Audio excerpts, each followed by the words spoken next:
जिंदा मौला मालिक मेरा, हम सत साहेब जाण्या रे। जिंदा मौला मालिक मेरा, हम सत साहेब जाण्या रे। गगन मंडल गुलजार गलीचा, पेख्या रवि खिल खाना रे। खालिक मालिक है महबूबम, है निर्गुण निर्बाना रे। अलख अलह अलेख अवगत रूपम, शब्द अतीत पिछाणा रे। शब्द अतीत रंगे रस भीना, अनरागी निज ताना रे। अरस खुरनी लगी खुमारी, अमी मार सिखाना रे। शब्द समाध लगी अमरापुर, कर सतलोक पियाना रे। शब्द अरूपम नूर जहूरम, कादर पर कुर्बाना रे। यो जग बंधा भोजल फंदा, समझे नहीं विज्ञाना रे। जिन 14 तबक रचे छन माही, धरे जमी असमाना रे। 5 तत्व की गुदरी की निसर्जे पिंड और प्राणा रे। दास गरीब मेहर सतगुरु की, शब्द शब्द समाना रे। अब गरीबदास जी कहते हैं वो जिंदा मालिक मौला मेरा,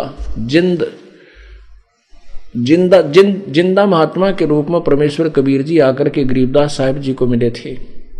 तो वो कहते हैं वो हमने सत साहेब जाना रे। सत साहिबा ने अविनाशी परमात्मा को हमने जाना है, और उसका गगन मंडल गुलजार गलीचा, सतलोक में उस परमात्मा का बहुत सुंदर स्थान है। फिर क्या बताते हैं, ये दृष्टि पड़े सो धोखा रे।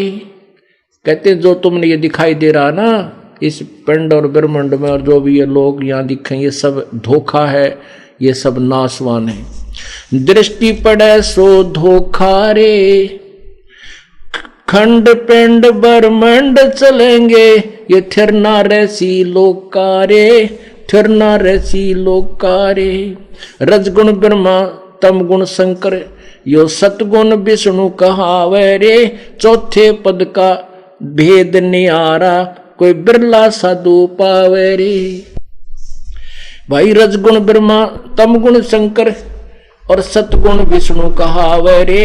चौथे पद का भेद न्यारा, कोई बिरला साधु पावे रे।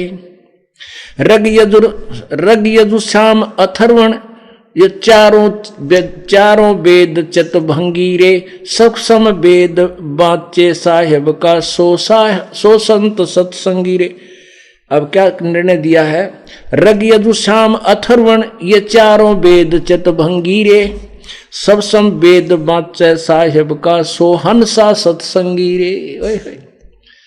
ये चारों वेद तो चितभंगी हैं, ये कहते हैं पता नहीं, कोई कहता है ऐसा है भगवान, कोई कहता है यूं है। तो इन्होंने अपने आप जो थ्योरी बनाई है, और लास्ट में ये खुद कह देते हैं वो परमात्मा तो किसी तत्वदर्शी संत से पूछो। यानी पूर्ण ज्ञान नहीं है, ये भी चितभंग करने वाले, भ्रमित करने वाले ही है, पूर्ण ज्ञान नहीं रखते।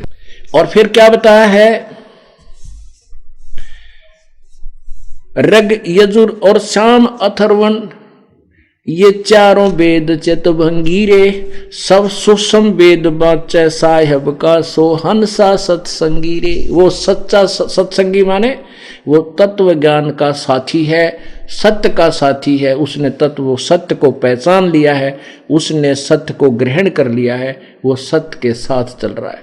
जैसे गीता जी अध्याय नंबर 4 के श्लोक 32 में कहा है कि जो 25 से लेकर के 31 तक तो वर्णन किया है, कोई ऊपर ने पैर करके, कोई नीचे ने खड़ा हो करके, कोई किसी प्रकार कोई हठ योग करके, कोई प्रणाम करके, कोई श्वास विश्वास की क्रिया को देख करके अपने आप को मोक्ष क्रिया मानता है, साधनाएं करता है, सभी साधनाओं को मोक्षदायक मानकर कर रहा है। लेकिन उस चौथे अध्याय के 32वें श्लोक में कहा है कि उस पूर्ण परमात्मा के मुखारविंद से उच्चारित जो तत्व ज्ञान है, उस सवसम वेद में, उस मुख्य ज्ञान में जो वर्णन किया है वो सब प्रकार का वर्णन है। उस ज्ञान को चौथे अध्याय के 34वें श्लोक में कहा किसी तत्वदर्शी संत से पूछो, वो बताएगा।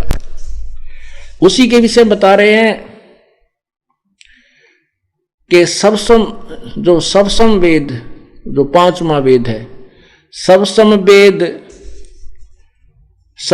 वेद बाचे साहेब का, पढ़े उस परमेश्वर का जो सबसम वेद को पढ़े, सो हंसा सत्संगी रे, वो सत्संगी है, वो सच्चे ज्ञान युक्त है।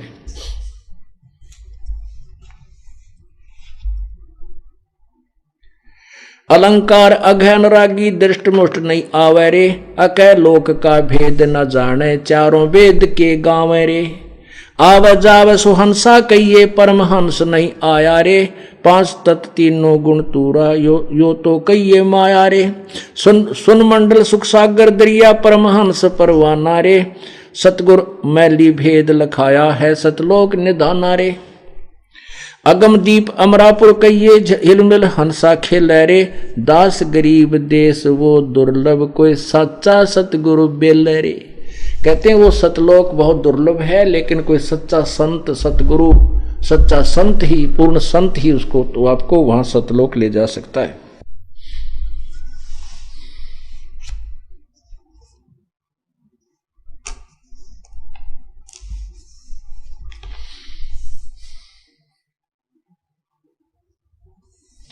ये गुण ख्याल कौन मन मारे, कहाँ आवे कहाँ जावे रे। ज्ञानी गुनी मुनि सब भूले, ये चारों वेद पढ़ावे रे। ज्ञानी गुनी सब भूले, चारों वेद पढ़ावे रे। अक्षर मैनी अक्षर बोले, सब सम वेद को गावे रे। मुसलमान धरनी विच धरिए, हिंदू अग्न जरावे रे। दहु दीन की एक माटी, दूसरा कौन कहावे रे। सालग सिला जगत सब पूजे, 68 तीर्थ नावे रे। गरुड़ पुराण प्राणी सब सुनही, वो विधि पिंड बहुविध पिंड भरावे रे। अंत कोट 84 भटके, जन्म जन्म डैकावे रे। राजा प्रजा पशु पखेरू फिर शुक्र समान बनावे रे। पंच अग्नि झरने जल बैठे, धूम्र पान झुलावे रे। भंवर गुफा का घाट बिखम है, बंक नाल नहीं पावे रे। गगन मंडल में भाटी, सर्वे चोखा फूल चवावे रे। परानंदनी कामधेन है, छिन छिन माही दुहावे रे। शंखों गुरु गर्द में मिल गए, चेलों को कौन छुटावे रे। ये नकली सांग नकली गुरु कहते, शंखों गुरु नरक में गए, इन चेलन कौन छुटावेगा, वो इनके गुरु नरक में जाएंगे। शंखों गुरु गर्द में मिल गए, चेलों को कौन छुटावे रे। जा मुर्शद की मैं बलिहारी, जो आत्म तत् दर्शावे रे। अवगत मूरत अवचर सूरत, सतगुर अलख लखावे रे। दिल दर्पण दुर्बीन कहा है, दिव चश्मे दर्शावे रे। रसना बिना राग रंग बोरे, सरबन बिना सुनावे रे। नाभ कमल में दम दरबानी, द्वादश मद समावे रे। 184 बहुर न भर में भरम, गर्भ तिरास मिटावे रे। ओ हम सो हम मध्य में लहर रंकार धुन लावे रे। जिस भी संत ने परमात्मा पाया, इन्हीं मंत्रों का संकेत किया, इन्हीं का, बिल्कुल दूसरा नहीं।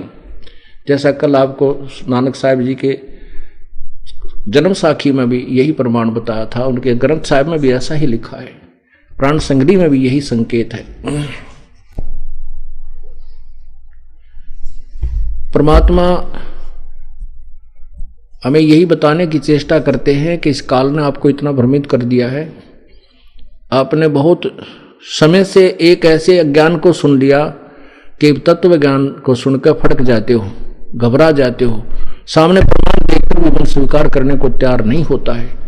इसका यही तरीका है, इसकी विधि यही है कि इस ज्ञान को बार बार सुने और फिर जब ज्ञान आपके कुछ दिन में समझ में आ जाएगा, अपनी सत साधना प्रारंभ कर दें।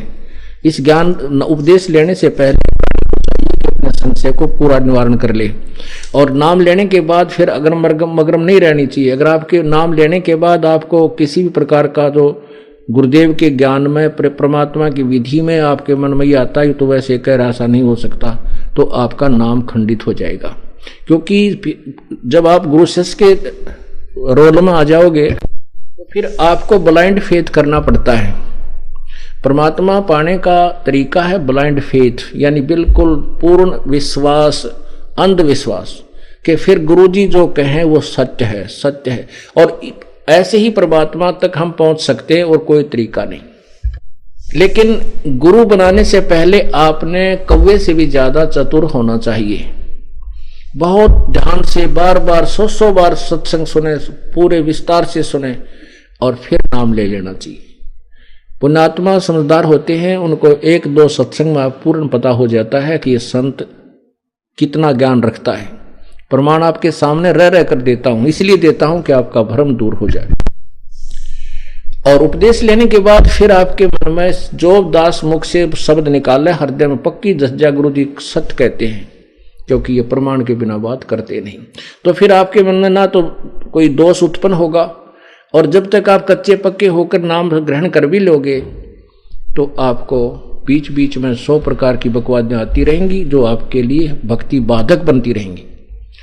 दूसरे वो प्राणी आते हैं यहाँ पर जो दुखी हैं, उनको ज्ञान गुण से कुछ लेना देना नहीं है, उनका वो भी यहीं पर सेट होगा।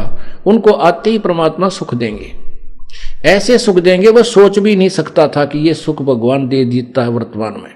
फिर वो बेचारे आंख मीच कर बैठ जाएंगे, उनको जो हम बताएंगे वो बिल्कुल सही मानेंगे, गुरुजी जो करे सत्य है। तो पहले इनको सुख देते हैं, फिर कहते हैं तुमने 12 सत्संग कंटिन्यूस अटेंड करना है, हर महीने में 1 बार 2 बार आ जा तेरे भाग अच्छे।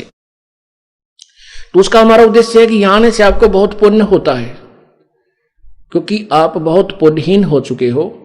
जन्म जन्मांतर के अपने पुण्यों को समाप्त करके आपको पुण्यवान बनाने के लिए भी आपको बार बार यहां बुलाया जाता है। तो जो दुखी आते हैं उनको आते हैं परमात्मा, जो सच्चे दिल थे, जो बकवादाम आते हैं उनकी सुनाई होती नहीं, कति समर्पण करते थे परमात्मा आप बिना हमारा कोई नहीं, और हृदय से, क्योंकि परमात्मा आत्मा के साक्षी हैं, इस मन के नहीं है। तो उनको वैसे सुख देता, फिर वो अपने आप आने लग जाते हैं कि मैं बहुत सुख होया, और गुरु जी का आदेश है कि आना है तो हम आते हैं। आते हैं फिर कुछ दिन में ये ज्ञान को ये विरंगे जाएंगे। गीता जी में लिखा है कि विद्वान पुरुष अविद्वानों को समझाएं, यानी अशिक्षितों को, और अशिक्षित विद्वानों की बातों को सुनकर उस नाम ले लेंगे, वो भी मोक्ष को प्राप्त हो जाएंगे। लेकिन इसका दुरुपयोग कर लिया उन नकली गुरुओं ने, इस श्रद्धा का कि श्रद्धालु ब्लाइंड फेथ करते हैं, अंधविश्वास कर लेते, गुरु जो कह रहे हैं सही कहते हैं, इसी का दुरुपयोग करके करोड़ों की संख्या में लोगों को भ्रमित कर दिया। श्रद्धालु गुरु जी के पास जाते हैं, समर्पण कर देते हैं, जैसे पतंगा उड़ करके दीपक के ऊपर जल मरता है, वो वापस नहीं हटता, कि उसका स्वभाव है समर्पण करने का। ऐसे ही ये नादान संतों के पास जाकर भोली श्रद्धालु उन पतंग, उन दीपकों के ऊपर लाल समझकर, चमक देखकर उनको जल मरे, वहां पर अपना जीवन बर्बाद कर दिया। तो इस प्रकार उस समर्पण भाव का, श्रद्धा का इन दुरुपयोग कर लिया इन लोगों ने। और अब भी आपने पुनर्ज्ञान को समझकर फिर ऐसा ही ब्लाइंड फेथ मालिक में करना होगा कि परमात्मा सब कुछ कर सकता है, परमात्मा सतगुरु जो चाहे सो कर सकते हैं परमेश्वर, इसमें अग्रम मग्रम नहीं होनी चाहिए। कबीर साहब की शब्द कोश में असंभव शब्द नहीं है, एक ये भगवान है जिसके शब्द कोश में असंभव शब्द नहीं है, ये सब कुछ संभव कर सकता है। जौला मौला थल से जल करे और थल से जल से थल कर देत, साहेब तेरी साहेबी श्याम कहूं अक्सवेत।